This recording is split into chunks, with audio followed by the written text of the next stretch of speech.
Merci, Président Georges Outsy. Merci, Hussein Bourgi, Frédéric Roy, que chacun connaît pour la qualité de leur intervention.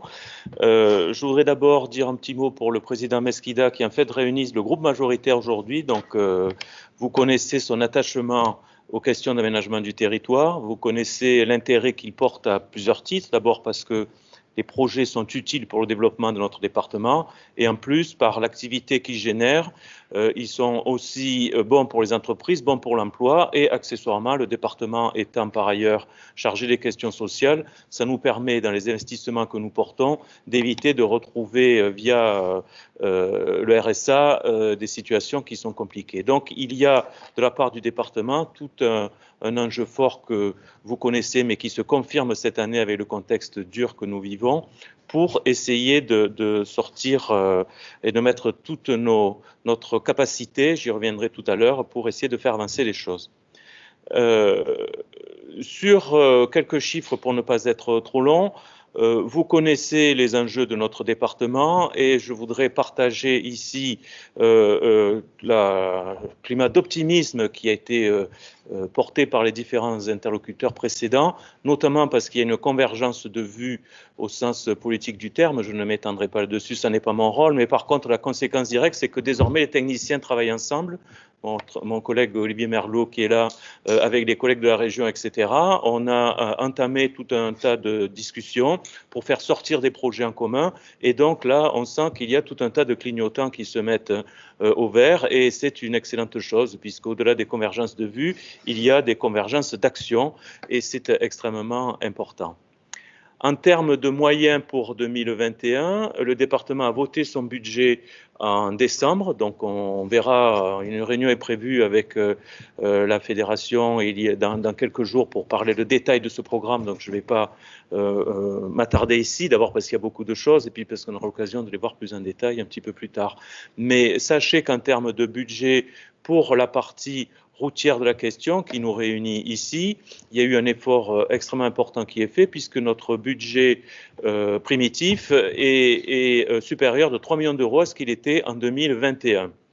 Et vous savez que dans l'Hérault, nous avons une particularité qui fait un peu râler nos financiers, mais en général, on exécute un budget qui est supérieur au budget primitif puisqu'on récupère en fin d'année ce que les collègues d'autres domaines n'ont pas encore utilisé. Donc, on reste confiant sur notre capacité à réaliser la même chose en 2021. En 2020, le président et les élus avaient tenu à ce que nous engagions un plan de relance volontariste. Pour la partie qui vous concerne, c'était 12 millions d'euros qui ont été mis sur la table et réalisés. Donc, c'était quand même quelque chose de très significatif. Pour 2021, on part avec 3 millions d'euros de plus au budget primitif. Si nous avons la possibilité de faire un budget supplémentaire, je ne doute pas que les élus nous proposeront aussi d'aller un petit peu plus loin en matière d'aménagement du territoire. Pas tant pour faire travailler les entreprises, évidemment, c'est quelque chose de très important, mais surtout parce que le territoire en a besoin. Et le département, vous le savez, est présent, j'allais dire, sur tous les fronts. On parle d'infrastructures, bien sûr, on parle du très haut débit aussi, qui se déploie à un rythme extrêmement soutenu. On bat des records de France en ce moment de livraison de prises commercialisables. Donc, il y a 500 personnes, je ne cite que ce chiffre-là parce qu'on n'en parle peut-être pas assez, mais il y a 500 personnes en permanence qui travaillent dans le département sur les chantiers de très haut débit. Donc, c'est quelque chose d'assez significatif.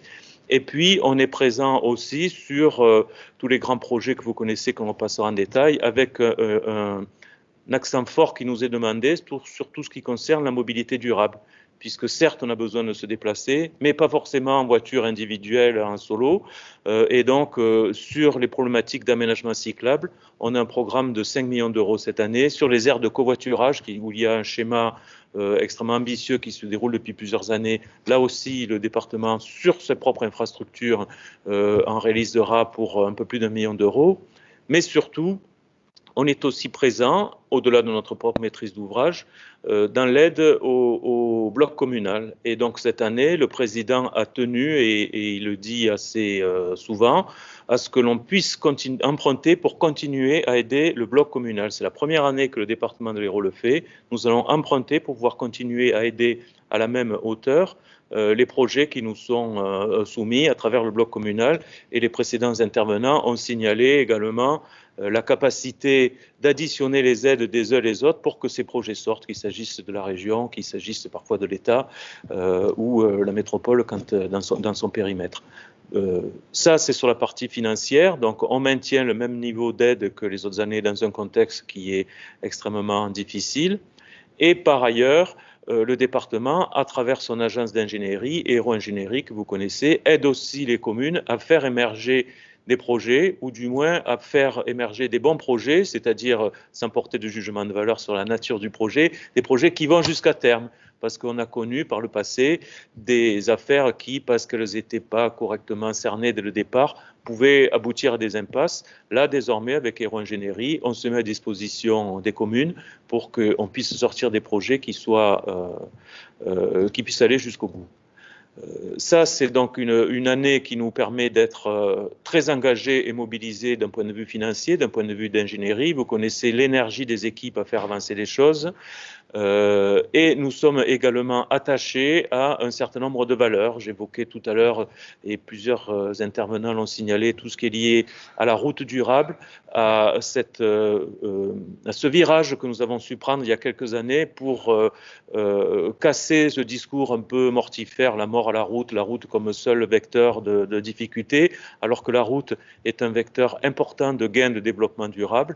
On a réussi à le montrer et à travers l'innovation, c'est un point pour lequel nos élus sont très demandeurs, donc à travers l'innovation technique, vous savez que chaque année on met sur le marché via les process classiques liés à l'innovation des offres autour de différents sujets qui tournent autour du développement durable. Innovation d'une part, mais également une démarche de fond. Vous avez signé, entreprise de travaux publics, un pacte d'engagement il y a quelques jours au niveau national et nous entendons le décliner au niveau de l'Hérault. Alors on avait été les premiers dans l'Hérault à décliner en 2009 la convention en engagement volontaire et on va tout faire en sorte pour être les premiers en 2021 pour décliner le pacte d'engagement qui est extrêmement ambitieux, mais j'ai quelques responsabilités au niveau national qui m'avaient conduit à y participer. Et donc, on est vraiment là sur des champs d'avenir qui montrent en quoi la profession que vous représentez est vraiment au cœur des enjeux de notre société. Donc là aussi, on sera présent et on essaiera de développer avec l'enthousiasme que vous connaissez, les attentes que vous connaissez de nos élus et de nos équipes pour essayer de satisfaire tout ça avec les exigences de rigueur qui sont les nôtres. Vous nous connaissez aussi, on est assez ferme sur la façon de contractualiser et je pense, en tout cas, on essaie d'y veiller, d'être d'une grande neutralité pour être irréprochable dans notre façon de conduire les marchés. Sur ça, je pense que de toutes ces interventions, il y a quand même un souffle d'optimisme qui passe et qui fait du bien. En général, pour vos vœux, vous n'avez pas des intervenants qui se succèdent en disant ça va mal se passer avec les voisins. Mais là, je peux vous garantir que cette fois-ci, c'est vrai. Donc, on peut être conscient que on peut être confiant, que dans cette année 2021, il y ait tous les ingrédients pour une reprise forte qui soit là, ce qui me permet à toutes et à tous de vous souhaiter, de la part de nos élus, de la part du président Mesquida, de Philippe Vidal, que vous verrez à la session équivalente qui doit se tenir à Béziers dans quelques jours, une excellente année pour vous-même, pour vos entreprises, pour vos compagnons, et puis vive les travaux publics. Merci.